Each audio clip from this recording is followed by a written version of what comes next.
Brian Smith. Welcome to the Predictable B2B Success Podcast. Great to have you on. Brian, you are the founder of Strategy Ladders, a serial entrepreneur and a leadership coach. You've coached well over 1,000 entrepreneurs, worked on hundreds of small businesses, raised millions in capital, and led several multi-million-dollar projects. You're also a member of the Young Entrepreneur Council, which is an invite-only group, hailed as America's most elite entrepreneur organization.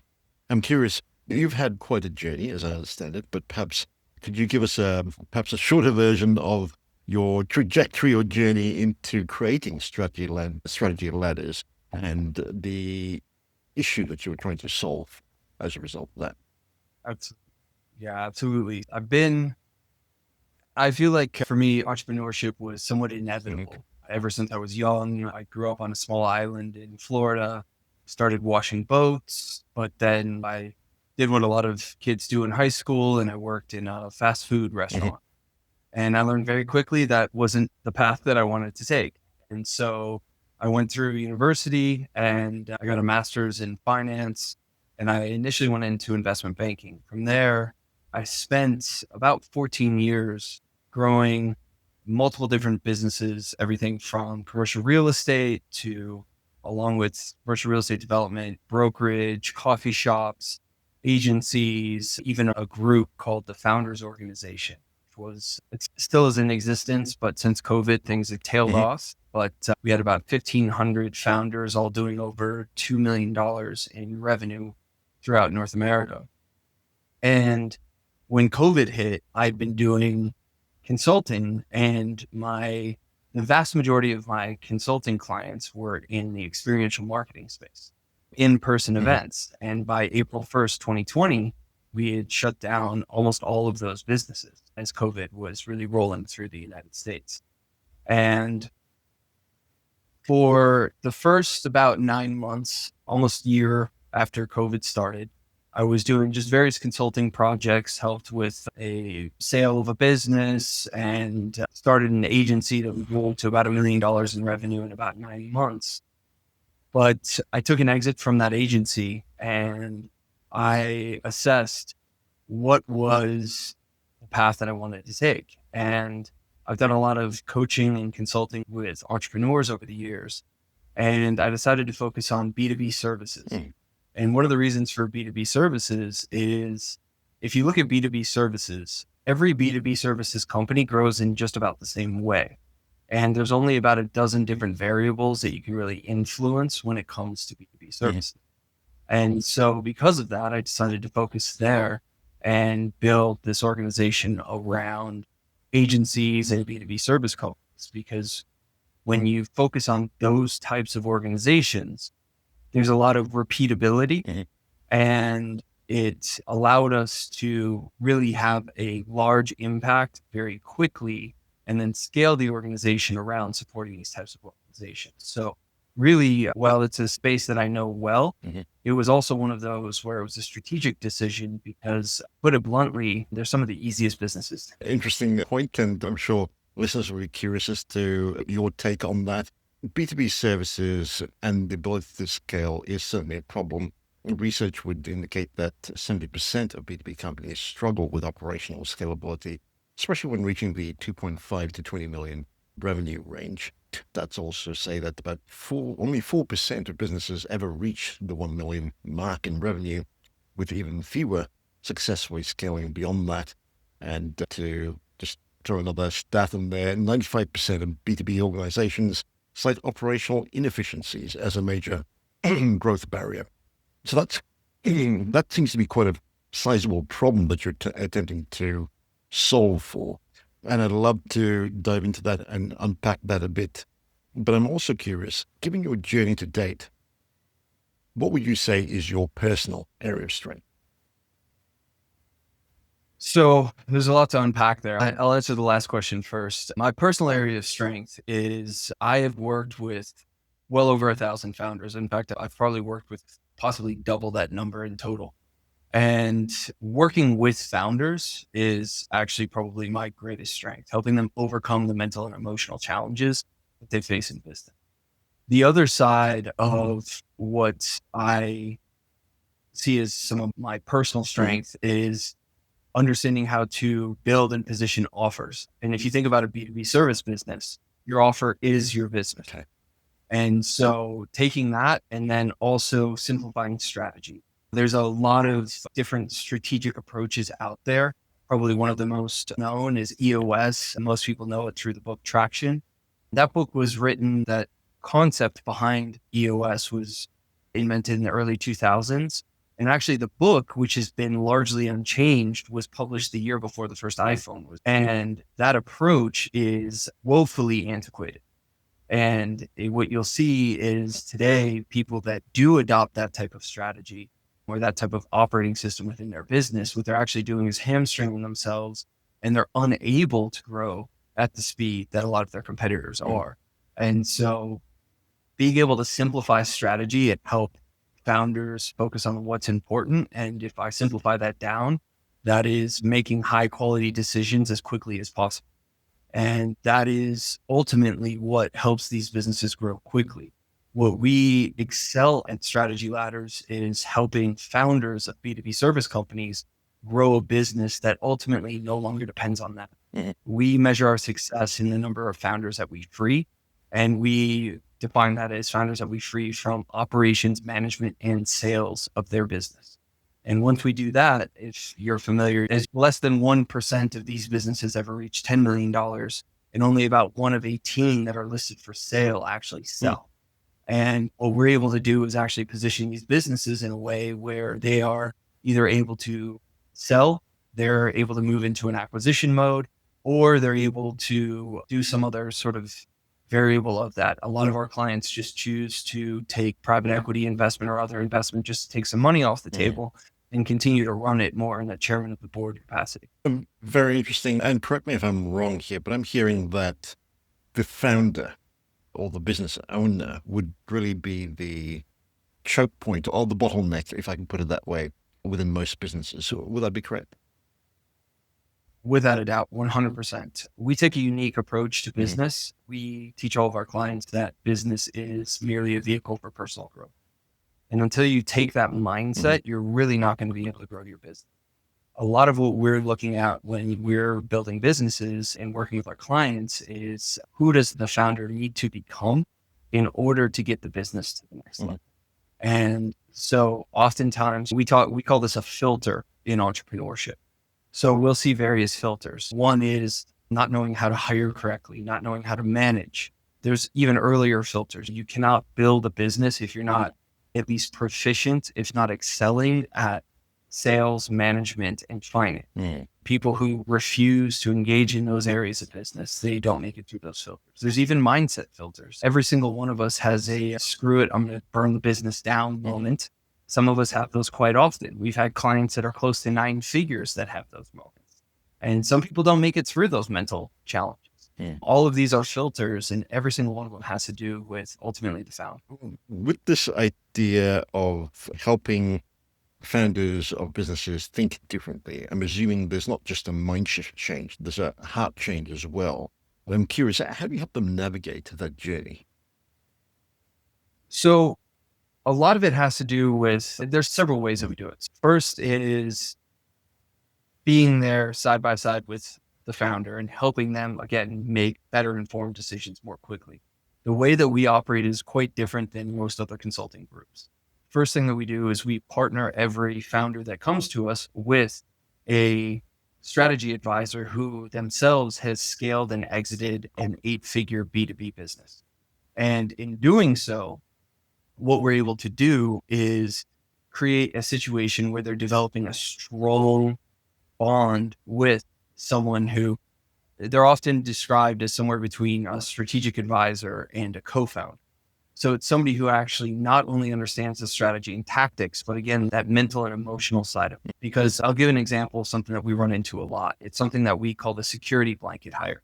It's somebody who has been in your company. Oftentimes they're an early hire. They've been with you for quite some time, and you've got them in a role that's actually limiting the company's growth. And there's a strong emotional tie to this person. And many of us on our team have been through that situation and recognizing that we have to navigate that type of decision, which is a very difficult emotional decision, because this is usually somebody who you become close friends with, you oftentimes know their family and so forth. And how do you navigate one of those challenges where you're having to decide between business growth or a personal relationship? And so by creating those types of relationships with our clients, we're able to help navigate them through that. Now, the other things that we do, whether that's our strategic planning approach or just the frameworks and best practices that we introduce into their business, what we're doing, and most of our clients are with us for at least 18 months. Many of them have been with us for close to 3 years. And what we're able to do in that time is develop this relationship where, number one, the strategy advisors, which they often are getting to meet many of us, they're getting different perspectives. We're helping them make a higher quality decision and calling in subject matter experts when necessary. So what we're able to do, and when I talk about subject matter experts, these aren't just like marketing, sales, finance, HR experts, but we also have mindset experts that we bring in. So if somebody is actually facing a mindset challenge, we can bring in somebody where they can have a private conversation to help navigate those individual challenges. And so what we're really doing is we're approaching the whole person when it comes to building a business. So not only are we able to help, the strategy part is really the easy part. I could give you a list of about a dozen, maybe 15 things that if you went through and you did religiously, you're probably going to hit at least 5 million, if not 10 million. But most people can't stick to that. Many founders are just like a cat in a yarn factory. There's so many different things that distract them. And so part of what we're doing is enforcing accountability upon these founders. But the other then is helping also make sure that they don't get stuck in that same pattern. We tell our founders all the time, if you're doing the same thing quarter to quarter, you're failing. We have to continually push them and get them outside of their comfort zone. And so we tell our clients all the time, our job is to make sure that you get and continue to be in a state of uncomfortability. Because if you're comfortable, you're not growing. And so what we're able to do is create a comfort in discomfort. And that is something that is incredibly underappreciated when it comes to growing a business. Oftentimes we talk about what's called the silver bullet syndrome, where somebody is looking for that one idea, whether it's a hire or it's a strategy or it's that sales pitch or something that immediately solves their problem. But when we see that, we have to point out that's actually a victim mindset. You're hoping to be saved by something instead of you going out and doing the work. And so one of the reasons that we're called strategy ladders is there is no elevator to the top. You have to do everything rung by rung. And if you do it consistently, you will consistently climb higher and higher within the business world. And it's one of the reasons why when we work with clients, it is atypical for them to not see at least 2 to 3x growth year over year, because so many people get complacent. And once they start working with us and they get into that zone of discomfort, we start to see them accelerate tremendously. But this isn't some magic strategy that does it. It is basically, to put it bluntly, it's kicking their butt day after day, week over week, to make sure that they're continuing to take action, because nobody is going to do it for you. And that's part of that mental aspect of running a business that we help founders through, is nobody's going to save you but yourself. You talked about mindset coaching. Could you give us an example of what that could look like? All of us have some sort of challenge. Every single one of us could 10x our business next year, were it not for some challenge that we have in front of us. And actually, just a week ago, we had a group of our clients down here in Mexico City. And we sat down and we actually spent the majority of the 3 days that we were together talking about the most significant challenge they had in front of them. For some of them, I'll give a couple of examples of what these mindset challenges look like. One client was working with a particular client of theirs that had been this consistent money that they had been making and basically covering all of their operating expenses for a number of years. But this client was a bad fit for them and grossly undervalued their services. Case in point, this client was paying about $200 an hour for this client's service. And when we asked this client of ours what they thought their hourly rate was, they said, it's about $200 an hour. But then when we actually started breaking down how much money they were getting paid on all of their other engagements, it was about 4 times that. And so they had this mindset where they were undervaluing themselves because of the security that a particular client gave them. And so actually a big part of what we did with that client was planning how are they going to release this particular underpaying client from their roster. And again, this is another security blanket type of situation where they had a deep connection and they felt, hey, this person got me through COVID and got me through some other challenges, but at the end of the day was holding them back. Another example is quite often we'll hear, I'm not good at sales. And so we'll have people that really resist the sales process. Every week we sit down, we're looking at how much that they've done in the realm of sales, and they're never hitting their quota. And it's because they're resisting sales. So we have to deal with, okay, what is that mental challenge that you're facing when it comes to sales? For other people, it's management. They say, I'm just not a good manager. You're not right now, but let's work on that, because you're not going to hire someone to manage, because if you hire someone to manage, you still have to manage that person. And so that mindset is going to keep you from ever growing past that. So we run into these situations. Another mindset is, and this is super common, and I'm sure many of your listeners are going to relate to this one. As they start hiring people, they still white knuckle many things in their business. They don't let go of key aspects of their business, even though they have people that are completely capable. And so it's working through that mindset of trust that they have to deal with in order to start letting go. And once they do that, then they're able to actually experience real business growth. I'm curious because you mentioned the word filter, and you also talked about high quality decisions. I would assume that being conscious of having the right filters is key to high quality decision making. And my personal experience, I think a lot of people struggle with identifying and constructing a good filter for themselves. So could you speak to that in terms of how you were able to guide people through not just being aware of critical issues, both personal and perhaps organizational, but also being able to then construct a filter that allows them to separate the noise from what is truly relevant? Absolutely. And it's a fantastic question, because this is actually the core of what we do. What we look at is fundamentally, let me back up for a second. If you think about what a business is, it's nothing but a group of people making decisions towards a common end. So you have to figure out, how do you unify all of these people in making those decisions? In business school, we learn about mission and vision and values. But if you sit down with any group of senior leaders in any company and you ask them to describe the mission and vision and so forth, I guarantee you that less than 10% of those people are going to be telling you the same thing or in alignment with what the actual business's mission and vision is. So what we do is we actually ditch all of those. We see those as relics of MBA programs. And what we use instead is something that we call a non-monetary measure of success. So this is the one outcome or situation, that one outcome you create or situation or problem that you alleviate for clients, that if you continue to do this in perpetuity, you will stay in business forever. So an example of that is in our business, it's the number of founders that we free from their business. And again, we break that down into sales, operations, and management. And so when we work with clients, we create this filter, because then every single decision goes through this filter. Will this hire help us accomplish more of our non-monetary measure of success? Will this software, will this purchase, will this acquisition help us achieve more of this? Will this client allow us to achieve more of this non-monetary measure of success? Because there's a lot of bad money out. So this is fundamentally the first thing that we do with our clients, is help them identify that non-monetary measure of success. And if I may, I'll explain how this actually carries through to whole business strategy. Because the other thing that we teach is what we call a situational ICP, a situational ideal client profile.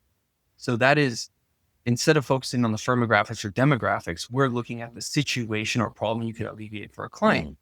So if you alleviate that, you've now added to your measure of success. And if you think about it, your ICP, your situational ICP, is the beginning of the journey. Your non-monetary measure of success is the end. And what's in the middle is your offer. And so right there, that is basically the entirety of your business strategy. Now, there's a lot that goes into things like building your offer, but This actually fundamentally defines what your business does and how it exists. And you can throw all of the other stuff away.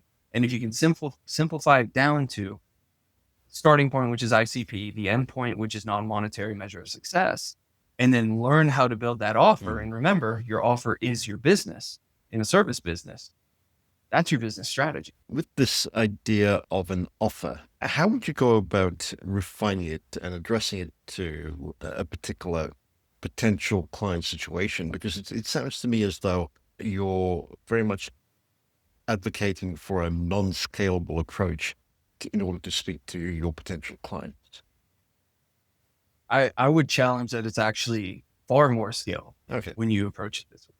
And I'll explain why. So a couple of different elements here. So I'm first going to talk about who and then the offer itself. So if you think about your ICP, when you talk about a situational ICP, so what we talk about with that is what we call our dartboard approach to ICP. At the center of the bullseye are the clients who have the exact problem to which you speak. But so few service providers, and again, we work primarily with service providers, speak to problems. They actually sell the service. We'll get more to that in one. And so when you speak clearly to a specific problem, you have a lot of other people who raise their hand and say, I have a similar but different problem. And I see how well you understand that problem. Can you please take a look at it? And so if you have a very complicated offer, or you have very complex capabilities where, in particular, if right now you're selling with white papers, what we do is we ditch the white papers, we simplify it down into something that you can describe in, say, a LinkedIn post or even a headline on LinkedIn, and focus on that. And then from there, what we're able to do is start attracting people based on how well you understand that core problem. So we have a number of clients where over 80% of their revenue comes from what we call the secondary ICP, by people who recognize the genius in the core problem that they solve, but say, hey, I have a more complex one. And then they come to you for that. Now, if you think about this idea to talk about scalability, this actually is core to scalability, because let me give you a quick example. So if you think about how people buy, let's say you're walking down the street and you see a mannequin in a window of a store with an outfit. That gets you to go in the store. What attracted you in? It was the projected outcome, the mannequin. And then what gets you to buy? How well it fits you today. Nobody says, oh, this suit will fit great when I grow my arms 4 inches or when I lose 50 pounds. They want it to fit today. And so people buy services in the same way. The projected outcome is what attracts them. And how well you understand their current situation is what gets them to buy. Now, the reason that this is so vital in an offer is because most people actually focus on what happens in the middle. They say, these are the services I provide. And then they enforce on the prospect to identify that could get me to this outcome, or, hey, they actually understand me. And the way that this ends up working is in founder-led sales, the founder is typically the one doing that assessment, getting on the phone, talking with the prospect and saying, okay, I understand where you are and I understand where you want to go, and this is how we'll get you there. So the founder is doing that. And this is one of the reasons why when you look at sales in agencies and B2B services, the sales role has about a 5x higher failure rate than any other role in the business. And it's because they haven't solved for this. So what we do is we actually take that journey and we focus on the beginning point and the end point, and we make that part of the offer. So no longer do you have to get on the phone and hear it from the founder. It's actually built into the offer, and it actually becomes the core part of the brand. What you're now selling is, instead of a service, you're selling a transformation. You're selling, this is where you are, this is where you're going. And this actually makes sales far more scalable. And it doesn't limit you, again, to any firmographic or demographic grouping or niche. Instead, this allows people that say, hey, I have that problem or similar, to raise their hand and step in.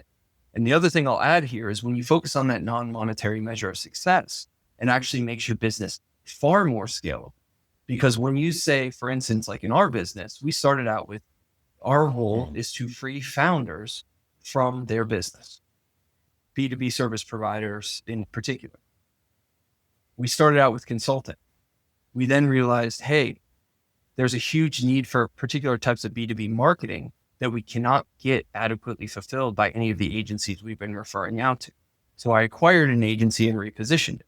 Then we were referring a lot of hiring and staffing out to other agencies and getting very poor results. So then we brought that in-house and we started that line of our business as well. And now we have HR services, and now we also have financial services and a number of other services that we're able to provide. So it's actually allowed us to scale far more through this approach than had we just said, hey, we're here to consult agency owners, which is what a lot of our competition would position themselves as. If I could put this another way, you're bringing clarity in your messaging as part of the offer by painting a could-be picture and also ensuring that you're understanding the as-is for a potential client. Would that be correct? Absolutely, because that's what gets people to buy. And what people will find, which is very counterintuitive, is if you nail the outcome that they want and you nail that they understand where you are today, they really don't care how you get them there. They're already bought in. So the services themselves don't matter. And if you think about how people buy, you have pain awareness, problem awareness, solution awareness.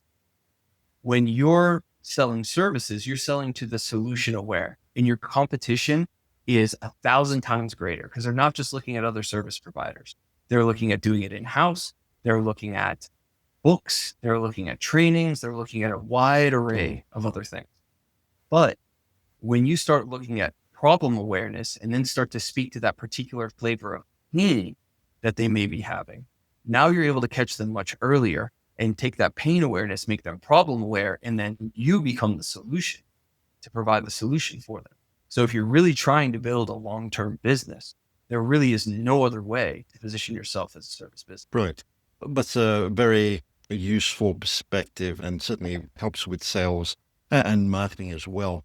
So if we were to build this out in terms of marketing, and you mentioned things like LinkedIn posts, what would it look like on an ongoing basis? Are we just truly understanding the challenges that a potential customer face and speaking to that various elements of that over time, or is there a different approach that you recommend?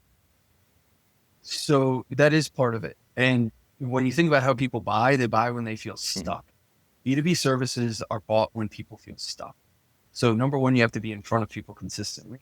And typically you want to show, especially if you're selling a high ticket offer, that there's a knowledge gap.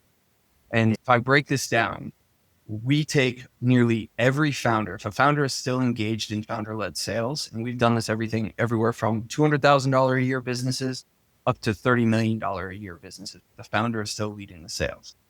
We start with LinkedIn because we take that founder and they start out with, they themselves are sending the connection requests, doing a first round messaging, getting those prospects onto a phone call, take them all the way through to close.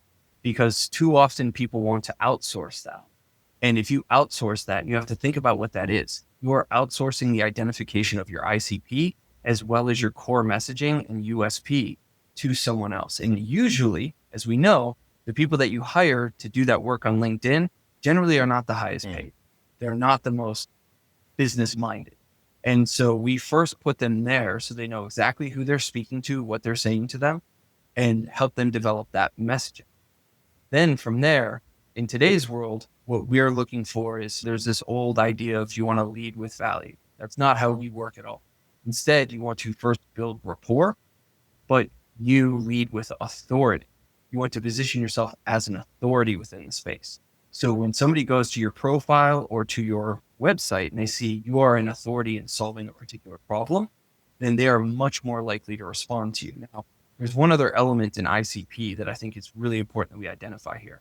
When we talk about a situational ICP, you haven't identified your ICP if you cannot, with a very high degree of certainty, identify that a prospect is having that particular problem without speaking to them.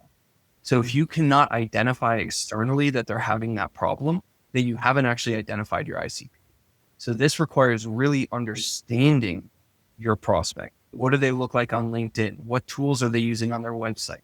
Where are they at in their funding? What's going on in the news cycle with that client? If you can't identify that they're having that problem first, then you're not going to be able to actually effectively execute on this. And frankly, you're probably not a high ticket service provider if you are unable to identify that somebody is having your particular problem that you can solve without speaking to them first. And once you can identify that, then you can target them.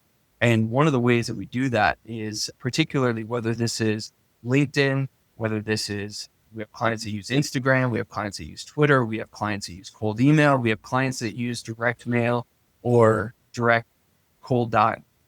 You have to have a question that what we call is, it has to be a question that draws blood. It's something that you ask that question that you hit on that pain point just a little bit, but they're still going to answer. And once you have that, opens up to where they're already feeling stuck, and then you can start to actually sell. On the marketing side, you want to continually put out information for them to help them better understand their problem. Because again, in the marketing sense, you're helping them identify this pain is caused by this problem. This person or this company helped me identify that I have this problem. Now I want to speak to them about this problem they helped me identify. Traditionally speaking, we're often taught about, at least from a marketing and maybe even the sales point of view, to start with awareness. But you, if I'm hearing you correctly, you're really suggesting that we build pre-awareness before we build out the rest of the buying journey or for a potential client. The pre-awareness is something that happens as you scale, because any service provider today, there's too many ways that you can go directly to the people that have the problem that you solve. And so building authority, and I've done this many times, where we can reposition someone's business simply by changing their LinkedIn profile and changing who they target and position them as an authority, and they can close deals in a matter of weeks. And so this isn't about having, there is no real hurdle to this. It really becomes a numbers game, and how quickly can you change the way that you're positioning your offer in those messages. Could you give us an example just to help us wrap our heads around that idea? So one of the things that we use is a initial way to position somebody's business. If you think about it, and I'm using LinkedIn because there's a few reasons why LinkedIn is superior to other platforms for B2B sales. Of course, you know exactly who you're speaking with. And one thing that I think is greatly overlooked on LinkedIn is, if you pay for Sales Navigator, you can choose to target people who posted on LinkedIn or changed their profile recently. So now you know who's actually logging into the platform. So you can bias towards people who are active. What we do is, if you think about, I'm sure almost every listener here has a LinkedIn profile, so they've seen the invitations that they receive. What are the things that you see when you receive an invitation? When you receive a connection request, you have a profile photo, you have the person's name, and then you have a headline of which you get to see about 50 characters. So those 50 characters are actually the laboratory for how we position people. First, yes, we have to do some more work on their profile, but the headline matters more than anything. And the way that we focus on that is in a UI format. You have this problem. I do this to solve it. And if you can position your business in that simple of the terms, I guarantee you, when you start commenting on people's posts or you're sending connection requests, if you are targeting effectively, that simple format is going to be enough where somebody understands you're speaking to me and you can solve the problem that I have. And people will begin to respond much more quickly. Does that answer your question? That sounds quite logical as well. Thank you for that. I'm just trying to go back to a bit of a bigger picture mental space that most founders would probably have, which is this idea of making a shift towards strategic, long-term outcomes and planning. Certainly sounds great, but I currently have problems to solve that are quite pressing. How would you recommend people make the shift, put out the bushfires, so to speak, that are current issues, but at the same time devote enough bandwidth and mental space to making the required shifts to achieve the outcomes that they want? So first and foremost, people, when it comes to strategic planning, most founders do what I call playing office. And what I mean by that is there is absolutely no reason, if your business is less than about $15 million a year, that you should be planning beyond one. Under no circumstances, until you get to 9 figures, should you ever plan beyond 3 years. And what I can tell you right now, if you're in a fast growing business or a smaller business, you do not plan beyond how far you can accurately project your financials.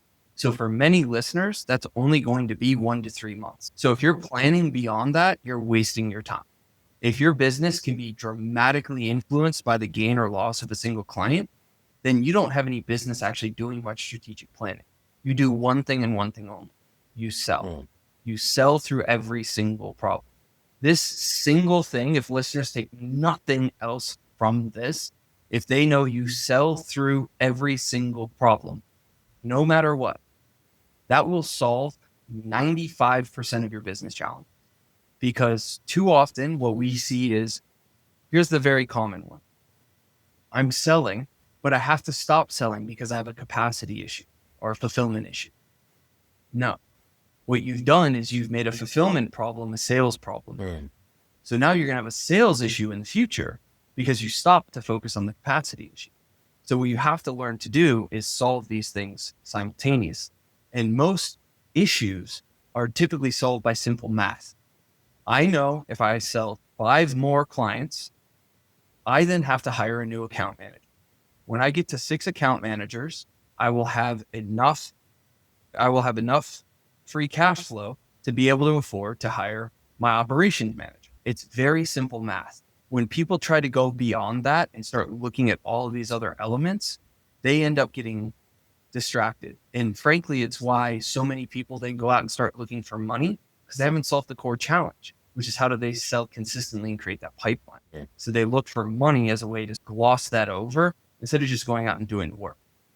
Okay. You're suggesting that they solve your ability to fulfill until you reach a point where you almost need to revise the way you run operations to take you to the next level. And you get to that point, but you typically are not going to get to that point until you have a certain amount of structure within the business. Without a lot of planning, you can get to the point of where you've got fulfillment and you've got some sort of operational management. And across the board, you bring in an operations manager, you're going to increase on average about 20% of your capacity just by having somebody who's dedicated to management. Then we can get into, and what we teach our clients is something called process-based management, where we go through and we actually process map everything out. We actually then refine the processes. But if we do that too early, we're going to take the attention away from sales, and they're not going to have the structure in place to effectively put that into place. So if you think about what your role is, like you said, only about 4% of businesses make it to $1 million, little under 1% make it to 10. That's not an operational issue. That's a sales and marketing and positioning issue. So solve that. And as long as you have revenue coming in, you can solve all of the other problems. If you don't have the revenue coming in, none of the other problems matter. And I tell this to my clients all the time. You can build the best race car in the world, but if you don't have any fuel for it, you're never going to win a race. Your sales are the fuel. You have to make sure that is coming in at all times. If you're not selling every single day, and I'll add another thing here. When we break down strategies, there's only 2 types of strategies that we look at with our clients. There's direct and indirect revenue strategies. Direct revenue is what you're getting paid to do. Indirect revenue is how you're supporting bringing in those sales. Literally nothing else matters. Culture and all the other operational things that you think are strategies don't matter if you don't have the indirect and direct revenue coming in working effectively. And so at the end of the day, it is a sales problem. If you're a founder that can sell, everything else is going to be solved. If you can build the best operations in the world, and there's plenty of people that are geniuses at operations, but they can't build a business to save their life. Great points there. When you're scaling pretty rapidly, I would imagine that you would need to pivot and maybe change up the way you operate, especially as you're going from, say, 6 figures to 7 figures to 8 figures and beyond, which means the culture of the organization needs to really allow for that quick pivots. Could you speak to that? Because I don't think a lot of founders really think through how to actually create an environment and the culture that would allow for not just the right people to be hired, but also allow for the growth within themselves and their teams to make that pivot and those changes an easier process rather than having some rather difficult conversations down. Yeah. No, and this is actually a huge issue. Culture is a massive issue when it comes. One thing that we see quite often is people have this idea that they're going to build a solid foundation and then go into growth. It doesn't actually work that way because growth is a culture. And so one of the things that I tell my clients all the time, and I tell my team, I say, there is no there. We are never going to be done. We build something, we push it till it breaks, and then we go again. There is not going to be an end to this. I'm going to keep you uncomfortable. You're going to remain uncomfortable. And if you're not uncomfortable, then I'm not doing my job. Because the job is to keep everybody a little bit unsettled. And this isn't for everyone. And I tell my team regularly, the people that work for me, I tell them, look, if you don't like this, you can go work for the post office. You can go make pizzas. There's a lot of other things that you can do. But in this space, our job is growth. And so you build that growth culture early on. Now, one of the things that gets people stuck, and I talk a lot about, there's something we call the rule of 20. And if you look at service businesses, you go on LinkedIn, you can see this. A huge number of service businesses cap out at around 20 people. And it's for two reasons. One is up to about 20 people, you don't really need to understand management. You're able to manage through leadership and people self-organize. An example is if you invite 20 people to a dinner, that's about the biggest size that you don't really need to plan everything. They can figure out where they sit. We can figure out the check at the end of the night, figure out where the jackets go and stuff. You invite 45 people, you need to plan where people sit. You need to plan where the jackets go. You need to plan how everything comes out, order, and so forth. There's a lot more management that's involved. The other reason is something that we call the difference between a clone hire and a growth hire. So most founders hire clone hires. And what a clone hire is, the holy grail of this is every founder says, if I could just find someone who is a carbon copy of me and would just do what I told them to do and do all the stuff I don't like to do, right? That person doesn't exist. We already know. But what we do instead is we hire the admin person that can do 5% of what we do, or the strategist that can do 20% of what we do, or the designer that can do 10% of what we do. And what that ends up doing is you're just basically hiring people with the same capabilities as you. And you know these people because when you hire them, you're building out SOPs, you're building out processes, you're giving them exact orders on how to run within the business. And this is what we're taught to do. We're taught process. Problem with process is, first of all, is if you don't know how to manage, the processes don't do a whole lot for you. I'm fond of saying you cannot build an idiot-proof process. You can just build a process that quickly reveals the idiots, and then you have to manage them out, right? So on the flip side, we have growth hires, and understanding when and where to bring in a growth hire is the art of growing a business. A growth hire is somebody who has expertise that you do not have, that they understand parts of business or parts of execution or parts of whatever specific domain that you're operating within. They understand it better than you do. And they are managed entirely different. They're not brought into SOPs and processes. They're brought into a framework where they actually are filling in a lot of, you have to understand how much framework to give them. You also have to understand that instead of checklists, for instance, you're giving them decision-making matrices or frameworks. And so understanding when and where to bring those people in will catapult the growth. And you also have to create the culture where this can happen. Because many founders, the number of founders I've spoken to that say, I'm a great leader, everybody on my team does exactly what I tell them to do. And I say, okay, take a 2-week vacation and don't look at your phone. I guarantee you that business tanks over those 2 weeks because they haven't got anyone that can grow or actually lead within the business. And so what we're looking at is how to create that culture, which is really giving people the space. You have to give people the freedom to fail. If you think about what makes a founder or an entrepreneur is that we go out and we learn through failure. Whereas if you look at what a typical employee thinks, failure means I'm going to get fired. You have to create that space, that culture where you celebrate failure and you push people. And when they fail, you don't punish them for failure. You punish them for giving up on something. You have that culture where you don't celebrate not trying. But if they come to you with resolutions to problems, if they come to you with taking action, and it may not have worked out exactly the way that you want it to, but they're still working to take action, you celebrate that and then work to guide them. This is not a top-down management culture. In fact, you start to realize really all you're doing is using things like that non-monetary measure of success and a few guardrails to keep people all moving in the same direction. But very quickly, that energy gets so massive that if you try to control it, all you're going to do is either get steamrolled or stop the growth of your business. Make a great point there. This is terrific. I'm sure we've just touched the tip of the iceberg, so to speak. Brian, in this space of being able to scale B2B businesses, in particular service businesses, is there perhaps an area or two that you find doesn't get talked about very much? If so, what would they be? When it comes to scaling, I'll go back to what I think are the basics. And it's something that I touched on earlier. It's the first is your offer is your business. And so few people actually view their business in that way.